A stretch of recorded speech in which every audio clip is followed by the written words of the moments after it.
Alhamdulillahi rabbil alamin arrahmanir rahim maliki yaumiddin iyyaka na'budu wa iyyaka nasta'in ihdinas siratal mustaqim siratal ladzina an'amta 'alaihim ghairil maghdubi 'alaihim waladdallin amin. Bismillahirrahmanirrahim. Assalamualaikum warahmatullahi wabarakatuh. Waalaikumsalam warahmatullahi wabarakatuh. Alhamdulillahilladzi hadana li hadza wa ma kunna linahtadiya laula an hadana Allah. Asyhadu an la ilaha illallah wahdahu la syarika lah wa asyhadu anna sayyidana wa nabiyyana Muhammadan abduhu wa rasuluh. Allahumma shalli wa sallim ala sayyidina Muhammadin wa ala alihi wa sahbihi ajma'in. Subhanaka la ilma lana illa ma 'allamtana innaka antal alimul hakim wa tub 'alaina innaka antat tawwabur rahim. Rabbi shrah li sadri wa yassir li amri wahlul 'uqdatam min lisani yafqahu qawli. Amma ba'du. Hadratul mukarram wal mukarram, para bapak, para jemaah, talabah yang dimuliakan oleh Allah Subhanahu wa taala. Puji syukur tentunya alhamdulillah, marilah selalu kita haturkan kepada Allah. Yang mana alhamdulillah sampai dengan malam hari ini di tahun 2024 ini kita masih diberikan begitu banyak kenikmatan dari Allah Subhanahu wa taala. Terutama alhamdulillah kita masih diberikan iman, Islam, dan juga yang tidak kalah pentingnya adalah kita masih diberikan panjang umur dan juga kesempatan.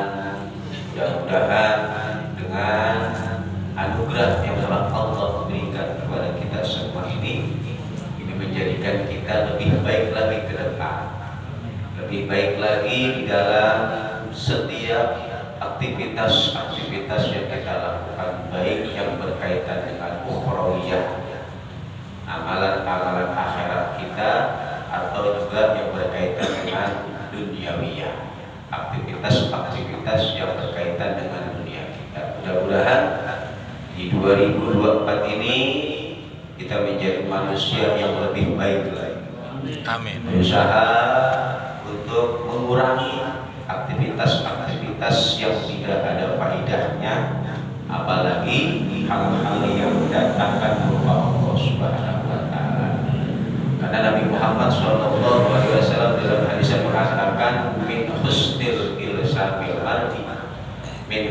islamil mar'i tarkuhu ma la ya'ni. Seseorang dikatakan Islamnya baik, Islamnya sempurna kalau dia sudah mampu meninggalkan malayakni, sesuatu yang gak ada faedahnya, baik itu berupa ucapan maupun perbuatan.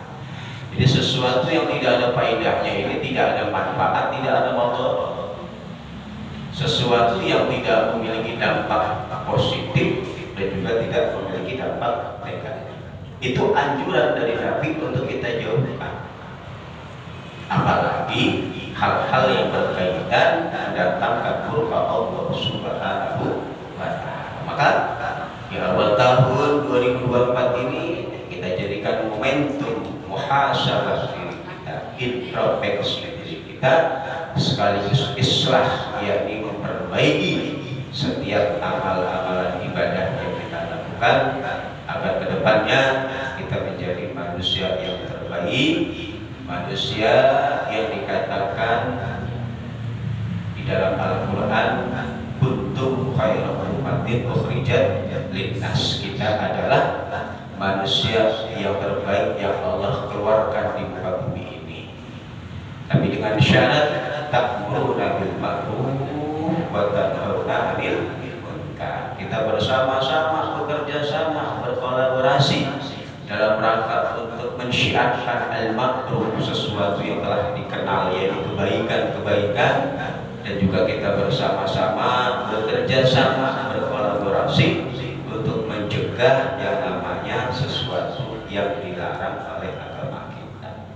Mudah-mudahan kita semua semua diberikan kemudahan oleh Allah Subhanahu wa taala dan selalu diberikan panjang umur serta kesehatan. Amin. Dan juga tidak lupa kita doakan jamaah kita, orang tua kita, tetangga kita, guru-guru kita yang mungkin hari ini sedang sakit, mudah-mudahan Allah angkat penyakitnya. Amin. Allah berikan kesembuhan. Amin. Ya Allah Allah. Subhanahu wa taala angkat derajatnya. Amin. Amin. Amin. Ya Rabbal Amin. Ya Rabbal. Hadirin jamaah yang dimuliakan oleh Allah Subhanahu wa taala. Ini kita masih melanjutkan tentang pembelajaran kita. Masih berkaitan dengan masalah sholatul jamaah. Di sini dikatakan wasyirita liqudwatin. Jadi di dalam berjamaah itu ada syarat-syarat yang harus dipenuhi. Ya, nanti harus kita bahas bagaimana cara shop yang baik. Ya, di dalam hadis dikatakan kumu, ya, Nabi Muhammad SAW mengatakan aqimu suhufakum, luruskanlah, tegakkanlah barisan shop kalian semua. Nah, ini kan ada terjadi perbedaan pendapat. Ya, nanti kita akan bahas tentang bagaimana cara di dalam merapikan daripada barisan sholat. Ada yang kalau kita sering lihat, ya, menempelkan sama kakinya, ya. Nanti akan kita bahas lebih jelasnya lagi. Jadi di dalam berjamaah itu ada syarat-syarat yang harus dipenuhi. Di antaranya yang pertama adalah niyatul iktida'in au jama'atin, yaitu niat mengikuti atau niat jamaah, ya, bil imami al-hadiri, yaitu dengan imam yang hadir. Jadi syarat pertama di dalam pelaksanaan sholat jamaah bagi si makmum hukumnya wajib yang namanya niat menjadi makmum. Ya, yusalli fardal maghribi salasa raka'atin mustaqbilal qiblati adaan makmuman lillahi ta'ala. Perhatikan. Jadi bagi makmum itu hukumnya wajib berniat di dalam takbiratul ihramnya berbarengan dengan niat sholat, niat menjadi makmum, ya. Ma'atahanumin, niat tersebut dibarengi dengan takbiratul ihram. Ayyajibu an takuna hadhihi niyah muqtaranatan ma'at taharrum. Maksudnya diwajibkan di dalam niat, baik niat sholat dan niat berjamaah ini dibarengi ma'at taharrum, bersamaan dengan takbiratul ihram. Karena berdasarkan hadis Nabi Muhammad SAW, innamal a'malu binniyat, bahwa sesungguhnya setiap amal itu yang akan dinilai niatnya.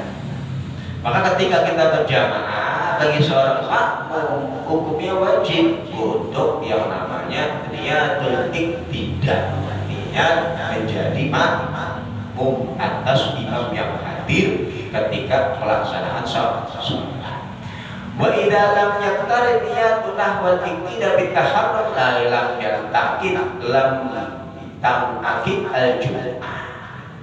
Nah, apabila dari niat jamaah tersebut atau niat menjadi makmum ini tidak dibarengi dengan takbiratul ihram, maka salatnya ini tetap dihukumi sah, tetapi ya orang tersebut dihukumi orang yang sholat sendiri, tidak mendapatkan fadilah dan keutamaan daripada sholat berjamaah. Illa li Jumatin, kecuali di dalam sholat Jumat. Karena dalam sholat Jumat itu disyaratkan pelaksanaannya ini dengan cara berjamaah harus 40 orang. Tapi kalau dalam sholat 5 waktu yang sudah kita bahas di awal, bahwa hukum berjamaah itu ada 4 pendapat. Ada yang mengatakan sunnah muakkadah, ada yang mengatakan fardhu kifayah, ada yang mengatakan fardhu ain, bahkan ada yang mengatakan syarat lisihhatis sholat, syarat dari sahnya sholat.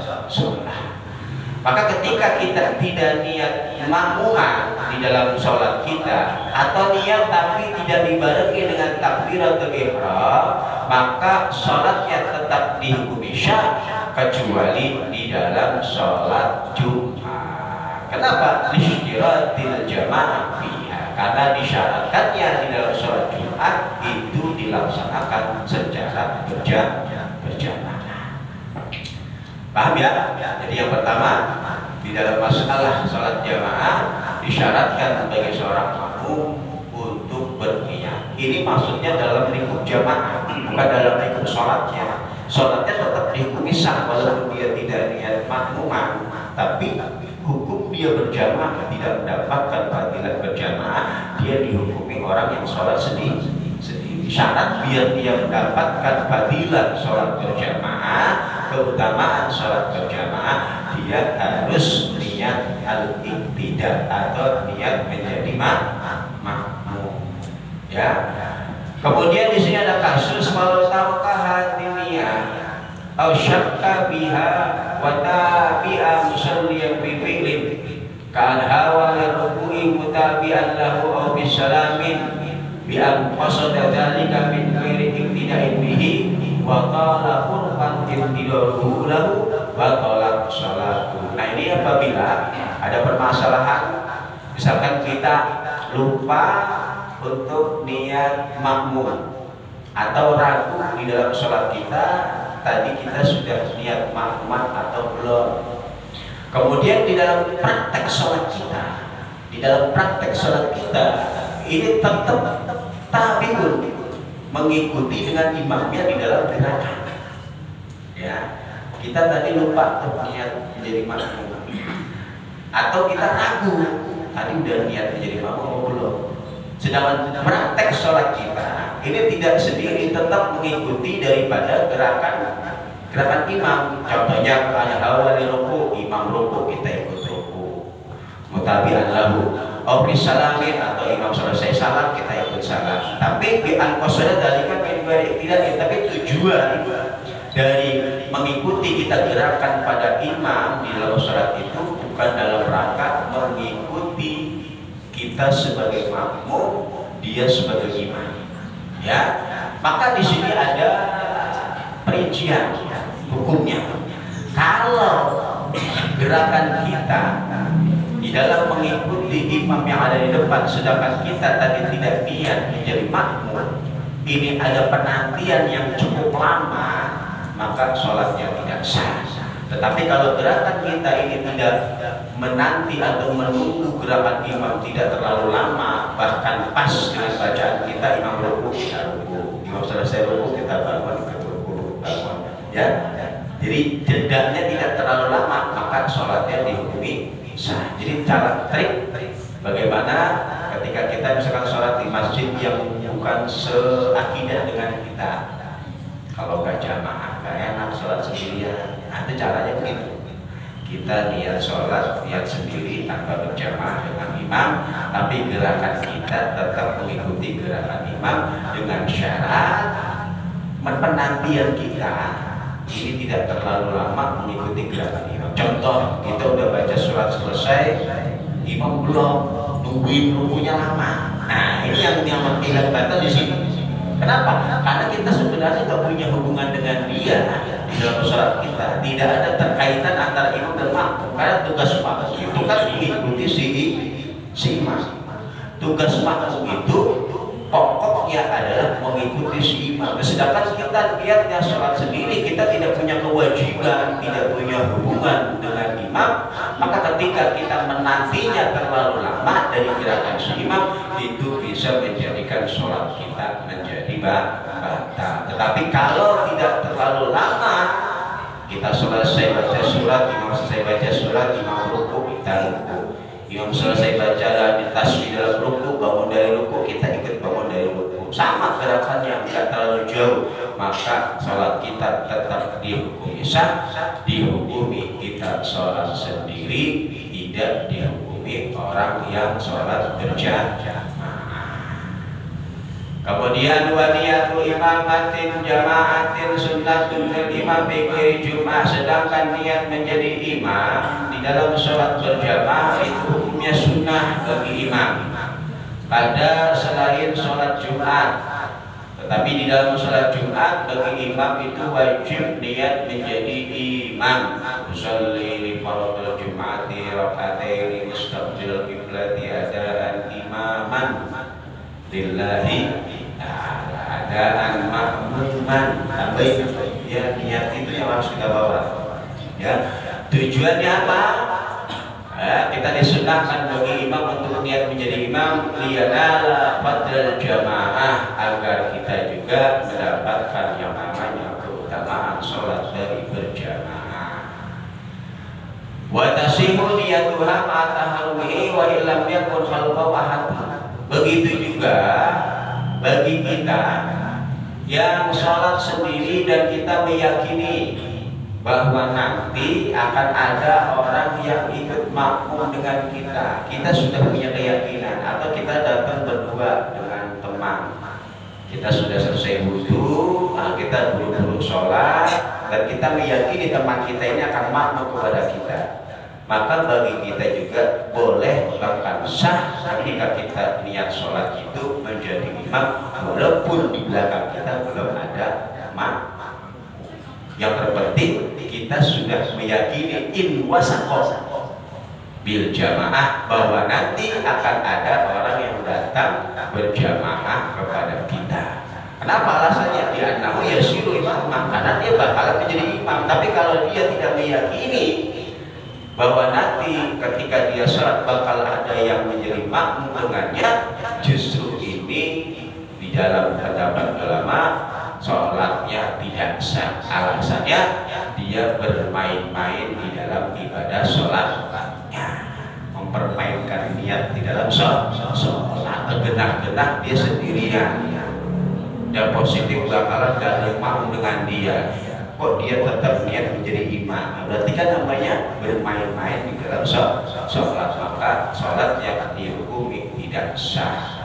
Maka Pak Ilham yakni, andaikan imam tetap tidak niat, kemudian ada orang yang mengikuti di belakangnya, maka si imam ini tidak mendapatkan fadilah jamaah, sedangkan makmum yang ada di belakang dan dia niat menjadi makmum ini mendapatkan keutamaan dari sholat berjamaah. Misalkan saya tadi sholat maghrib gak niat menjadi imam, sah. Sholat saya sah, jamaah juga sah. Bedanya saya gak dapat keutamaan jamaah, makmum yang niat menjadi makmum mendapatkan fadilah jamaah. Ya. Kemudian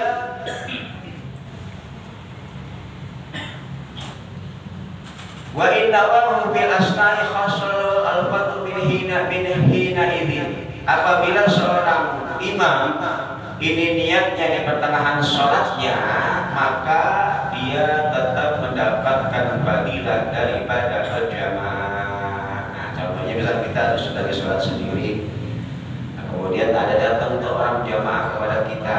Nah, di tengah-tengah sholat kita niat menjadi imam, maka status kita menjadi imam dan kita juga mendapatkan fadilah daripada sholat berjamaah. Hukum sholat kita juga dihukumi sholat berjamaah. Ya, amma bil Jum'ah ya bayar jamu ma'at takharruf. Sedangkan di dalam sholat Jumat itu wajib niat berjamaah, baik itu imam atau makmum di awal ketika takbiratul ihram. Tapi kalau imam di dalam sholat biasa boleh di tengah-tengah. Yang pertama daripada syarat sholat berjamaah, yaitu niat menjadi makmum. Kemudian syarat yang kedua, waminha ada mutaqaddamin bil makani yaqinan ala imamin bi aqibin, tidak adanya mendahuluinya makmum atas imam dalam satu tempat, bi aqibin dengan tuntaknya. Wa itaqaddamat asabi'uhu, walaupun driji kakinya ini mendahului driji kaki imam. Jadi ukuran makmum di belakang atau di depan itu dilihat dari tungkak, bagian belakangnya. Itu tungkak namanya ya. Jadi makmum itu harus tungkaknya makmum harus ada di belakang tungkaknya imam. Ini imam, ini kaki, ini tungkak, ini driji. Harus begini, harus nggak boleh di depan atau sejajar makmum. Walaupun misalkan tungkaknya imam di belakangnya, tapi drijinya berhubung dia panjang, drijinya di depan sah. Jadi syaratnya kedua, makmum tidak boleh mendahului imam di dalam tempat berdirinya. Nah, ukuran mendahului dan tidak mendahului itu dilihat dari tungkak kakinya.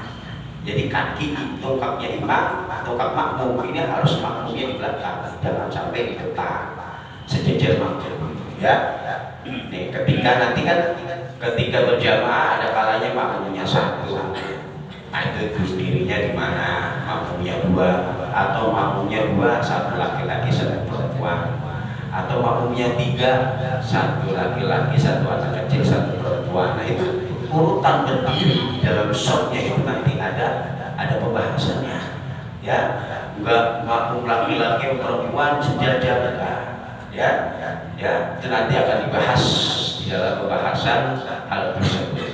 Jadi syarat yang kedua, tidak mendahulunya makmum atas imamnya diakimin dengan tungkak kakinya walaupun driji-driji kaki imam ini melebihi daripada driji kaki imam, kaki makmumnya. Wa amma syabbi taqaddum falai as-sin wa la yadullu musawatuhu. Sedangkan apabila dia ragu di dalam masalah mendahului imam atau tidak, ini tidak memiliki efek. Begitu juga apabila dirinya dalam keadaan sama antara imam dan makmum, namun hal tersebut hukumnya makmum. Nah ini perlu diperhatikan di dalam masalah sholat Jumat ketika jamaahnya ini sampai keluar masjid. Ya, jangan sampai imamnya di sini, makmumnya di samping. Namanya kan kalau dibariskan maka di depannya. Ya, nanti aturan-aturan jamaah di dalam masjid sama di luar masjid itu juga ada aturan-aturan lagi. Jangan sampai ada satir yang menghalangi si makmum untuk menuju ke imam. Kalau ada penghalang sah. Kalau di luar masjid itu nanti akan kita bahas pembahasan seperti itu. Ya, nah ini ya makruh kalau antara imam dengan makmum sejajar. Wanudiba udakarin. Nah ini walau sobiyan lam yahdur ghairuhu, dan disunahkan bagi satu orang laki-laki makmum walaupun dia anak kecil, lam yahdur ghairuhu yang memang tidak ada selainnya, berdiri ketika berjamaah an yaminil imam, dari sisi kanannya imam, lil ittiba, karena mengikuti sunnah Nabi Muhammad Shallallahu Alaihi Wasallam. Jadi Nabi pernah melakukan hal tersebut.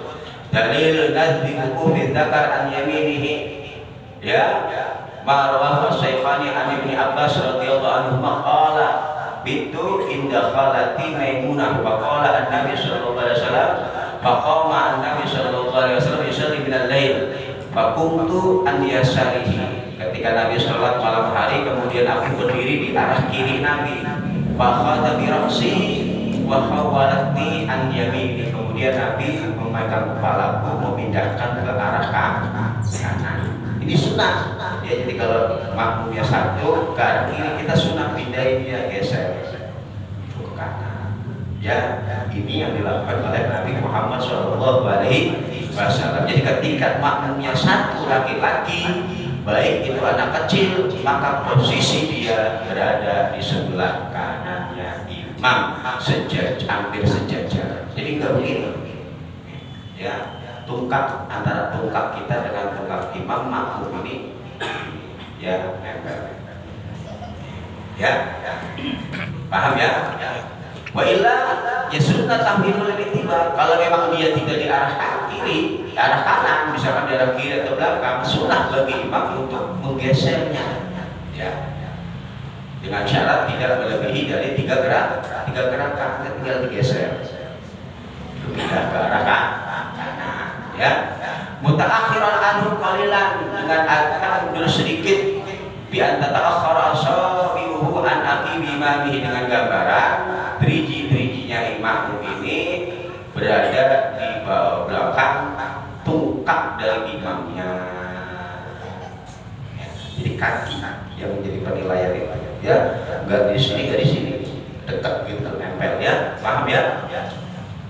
Wa kharaja min dzakar al-unsa, berbeda dengan laki-laki ini perempuan. Wa taqimu khalfahu ma mazid ta'akhkhara, sedangkan kalau yang makmumnya perempuan satu, maka fataqimu khalfahu, maka berdirilah makmum perempuan tersebut di belakangnya imam makmum perempuan satu di sini. Tadi kalau laki-laki kan di sini, nah kalau perempuan di sini, di sini. Baik, ada kalau akhir apabila kemudian datang laki-laki satu lagi, ya, ahrama an yasari, maka takbiratul ihramlah dari arah kirinya imam. Wa ta'akhkharu qalilan, kemudian mundur sedikit. Summa ba'da imamihi ta'akhkhuran anhu nadban fi qiyamin aw ruku'in hatta yasira shaffan wara'ahu. Maka setelah takbiratul ihram, makmum yang di sebelah kiri tadi opsinya boleh antara makmum yang kanan dan kiri mundur, kemudian merapatkan barisannya, ya. Jadi begini posisinya, tadi di kanan kiri dia mundur, dirapatkan, atau imamnya maju, ini langsung rapatkan caranya ya. Tapi yang lebih utama itu makmum yang mundur. Ini makmum kanan, makmum kiri baru datang, dia takbiratul ihram selesai mundur, kemudian merapatkan barisan ya, posisinya di belakang imam, atau imamnya maju, ini merapatkan barisan, tentunya dengan gerakan yang tidak melebihi dari 3 kali gerakan wujud nyamping. Nah, itu caranya, baik di dalam berdiri atau ketika dia bergerak, itu apa ya, bergerak yang penting jangan melebihi dari 3 gerakan. Ini cara-cara yang disunahkan dalam Nabi Muhammad ya, oleh Nabi Muhammad Shallallahu Alaihi Wasallam. Kemudian waqufur rajulaini ja'a ma'an aw rijalin qasadu al-iqtida bi musallin khalfahu shaffan. Kemudian apabila yang datang dari jamaahnya ini juga laki-laki atau banyak yang ingin berjamaah, maka berdirilah di belakang imam shaffan, menjadi satu barisan shaf. Kalau jamaahnya yang 2, 3, 4 yang berdirinya di belakang imam, berarti ini imam, makmumnya di belakangnya. Kalau ya. Kemudian waru riba wukufun fi shafil awal wa huwa mayalil imam, dan disunahkan bagi kita untuk berdiri di shaf awal, yakni shaf yang mengiringi pada barisan-barisan imam ya. Wa in takhallalahu minbarun aw umudun, walaupun di situ diseling-selingi dengan mimbar atau tiang. Summa ma yalihi wa hakadha afdalu kulli shaffin yaminu. Begitu juga seterusnya, wa afdalu kulli shaff, dan yang paling utama dari barisan salat di dalam berjamaah adalah yaminu, yaitu shaff yang ada di sisi kanan imam. Itu barisan shaf yang paling utama. Pilih ketika kita berjamaah di barisan terdepan sebelah kanan imam ya. Itu tadi caranya. Nah, kemudian tadi kalau makmumnya laki-laki satu, kemudian ditambah makmum perempuan satu, berarti 2 makmum tapi 1 laki-laki 1 perempuan, maka caranya di dalam berdiri, makmum laki-laki itu di sebelah kanan agak mepet ke imam, kemudian perempuannya ya yang satu tadi berdiri di belakang makmum, bukan di belakang imam, di belakang makmum. Nah, kemudian kalau ya yang datang laki-laki 3, perempuan 1 atau 2, maka laki-laki baris di belakang imam, perempuan di belakang laki-laki ya, laki-laki makmum laki-laki. Kemudian apabila makmumnya di situ ada laki-laki, anak kecil, perempuan, maka urutannya ya, kalau makmum laki-lakinya sama-sama laki-laki, baik itu laki-laki besar atau kecil, tetap belakang imam, tetap perempuan di belakang makmum laki-laki, walaupun yang laki-laki itu anak kecil. Yang terpenting makmum yang anak kecil ini makmum yang sudah tamyiz. Karena ketika makmumnya ini anak kecil yang belum tamyiz dan juga belum khitan, yang dikatakan sholatnya tidak sah, itu akan merusak daripada barisan sholat. Jadi kalau dua anak kecil yang sekiranya belum disunat, belum tamyiz itu belum bisa membedakan ini kalau warna hijau, ini loh warna hitam, ini loh putih, taruhlah ya di belakang, jangan taruh di depan. Tapi kalau anak kecil yang sudah tamyiz, berarti sudah sekolah ya, apalagi sudah sunat, dia berhak untuk mendapatkan shop di depan. Kalau yang datang duluan nggak boleh kita singkirkan. Kalau anak kecil di belakang nggak boleh, karena dia statusnya sama-sama laki-laki. Yang terpenting dia sudah balik, sudah sah dihukumi sholatnya. Tapi kalau anak kecil yang masih bijik-bijik suruh belakang, jangan dia. Tapi kalau anak kecil yang sudah dewasa, ya sudah tamyiz ya, nah itu berhak ya, kita nggak boleh menyingkirkan mereka ya, karena yang mendapatkan hak di depan, terutama shop kanan ya mereka yang datang duluan, terutama di dalam masalah shop ya, dipahami. Kemudian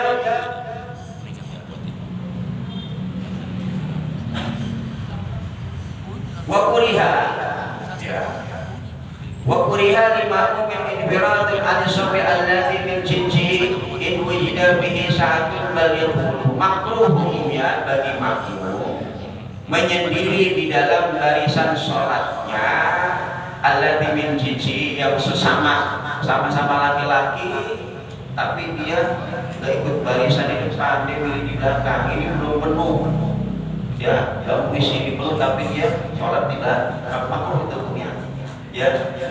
Kalau bahasa kitanya orang-orang ini belum penuh, dia udah dewekan di belakang, itu makruh ya. Namun in wujida bisa kalau dia mendapati peluang untuk masuk di depan, dia masuk.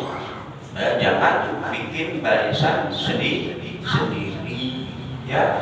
Tapi kalau memang shop depan ini sudah penuh, dengan sekiranya tidak ada peluang bagi kita untuk masuk ke dalam shop tersebut, maka kita berdiri di belakang. Setelah kita takbiratul ihram, kita disunahkan, dianjurkan untuk menarik satu orang yang ada di depan untuk menemani kita di belakang. Dan begitu juga makmum tadi harus mau ialah karena membantu saudaranya agar mendapatkan keutamaan fadilah sholat berjamaah, sebagaimana firman Allah Subhanahu wa taala, ta'awanu 'alal birri wa la ta'awanu 'alal birri wat taqwa wa la ta'awanu 'alal ismi wal 'udwan. Saling tolong menolonglah kalian dalam kebaikan. Itu bentuk tolong menolong kita dengan yang lainnya ya. Misalkan kita datang terlambat, sholat depan nggak penuh, udah kita diri di belakang, kemudian tarik satu orang untuk menemani kita. Tariknya udah takbiratul ihram, kita tarik satu, biar jangan dijambak, terus nggak tahu ya kan. Yang ditarik juga harus paham, oh ini maksudnya disuruh mundur buat teman-teman ini yang misalnya apaan sih lu tarik akhirnya kagak sholat kalau begitu ribut. Nah ini pentingnya lagi ya, ada temannya narik apa sih lu narik ya batal sholat kita ngomong gitu ya. Oh isyarat dan kita nemenin ya, pahami cara-cara dalam berjamaah ya, di dalam kita melakukan yang namanya sholat berjamaah. Jadi makruh berdiri sendiri ya di dalam barisan daripada barisan sholat ya. Kemudian wasyurun fi shafi qabla imami ma qablahu, dan makruh hukumnya ya membuat barisan sebelum barisan yang ada di depannya ini penuh ya. Minas shafi wa wuqufu dzakar al-fardi an yasarihi wa ra'ahu wa mukhadiyatan lahu wa mutaakhir kasiran wa kullu hadhihi tufawwidu fadilatal jamaah. Maka hal itu semua berdiri sendiri padahal shop di depan itu masih kosong, kemudian berdiri di belakang imam, padahal dia cuma sendirian berjamaah sama imam, enggak pas di sampingnya tapi di belakangnya, atau sejajar dengan imam, itu semua hukumnya makruh, tufawitu fadilatul jamaah, dan bisa menghilangkan keutamaan fadilah sholat berjamaah. Ya, jadi nggak dapat keutamaan sholat berjamaah. Di antaranya juga rapi barisan sholat itu nanti kita bahas. Antara sholat barisannya ini jangan sampai terjadi yang namanya renggang. Ya, nah ini ada nanti pembahasannya ya. Sabar ya. Apa itu harus kaki sama kaki tempel-tempelan, injek-injekan? Ya, ini nanti kita bahas ini ya. Agar kita tahu bagaimana hukum hal tersebut ya. Kama sahabi wa yusannu alla yazida ma baina kulli sawbaini wal awwal wal imam ala salasati adru, dan juga disunahkan tidak melebihinya baina kulli sawbaini, di antara setiap barisan-barisan sholat ini melebihi dari 3 diro. Antara imam dengan makmum ini tidak boleh melebihi dari 3 diro jaraknya. 1 diro berarti 2, 3 tangan ini sediro nih, tidak boleh melebihi 3 di imam di sini, makmum di sana. Nah ini lebih dari 3 diro, menghilangkan fadilah keutamaan berjamaah. Wataqifu khalfal imam ar-rijal. Nah ini urutan, berdirilah makmum laki-laki di belakang imam, summa sibyan, kemudian anak kecil, summa nisa, kemudian kaum perempuan. Itu urutan di dalam sholat berjamaah. Namun wala yu'akhkhar as-sibyan lil balighina, ya, namun tidak boleh kalau memang udah ada anak kecil di depan kita yang sudah balik atau yang sudah tabis, untuk kita mundurkan ke belakang, untuk kita maju ke depan, itu nggak boleh. Kalau datangnya bareng, bikin urutan yang taktik tadi, laki-laki dewasa paling depan, laki-laki yang ada anak kecil paling belakang, urutan perempuan. Terus bagaimana kalau perempuannya ada di samping, bukan di belakang imam? Itu kan banyak tuh. Kalau di masjid, di masjidnya perempuannya di sono, dibikin saja sendiri. Apakah itu tetap mendapatkan fadilatul jamaah? Dia dihukumi orang yang tetap melakukan sholat berjamaah, tetapi fadilah jamaahnya hilang. Sebagian mengatakan seperti itu, ya. Dipaham nggak? Ya, dari pembahasan kita, ya, agar kita nanti bisa melanjutkan di pertemuan ke depan. Ini masalah masih panjang ini tentang jamaah, ya, penting biar kita tidak sembrono di dalam melaksanakan sholat jamaah, sehingga menghilangkan keutamaan dari fadilah sholat berjamaah, terutama di dalam barisan sholat, ya. Ini penting agar kita tahu, ya, selama ini kan kita sering jamaah dengan kaum sebelah, ya, injek-injekan kaki. Itu ada nggak sih dasarnya? Dasarnya memang ada, tapi nanti maknanya dalam hadis tersebut ini akan kita bahas, ya. Ada sedikit pembahasan, karena di dalam hadis tersebut kita disuruh disuruh meratakan pundak, dengkul, dan kaki. Coba bayangkan, nempel pundak, dengkul, kaki, bisa nggak? Hadis beritanya begitu. Rapatkanlah pundak, dengkul, kaki. Ini kan isyarat, cuma kita biar rapi, nggak harus ditempel dengkulnya, nggak harus tempelkan dengkulnya, pundaknya, kakinya, susah. Yang ada nanti akan menghilangkan kekhusyuan, saking desek-desekannya sholat, ya. Untuk ruku saja susah, ya. Kalau memang tempatnya masih lega, itu nanti akan kita bahas, ya. Sedikit, ya, mudah-mudahan ya bisa dipahami. Jadi sedikit ada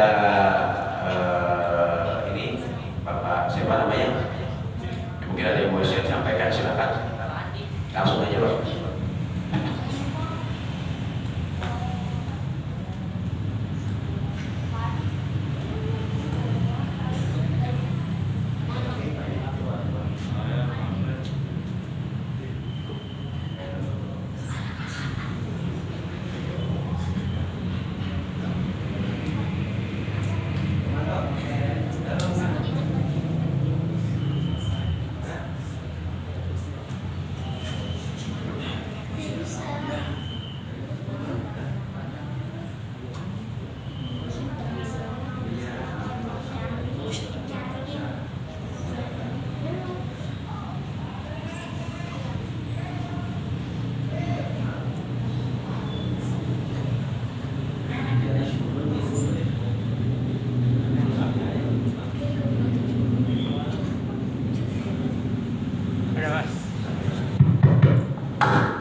Ya, terima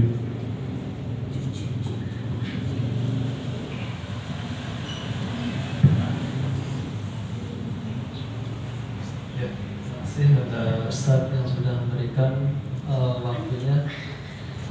Bismillahirrahmanirrahim.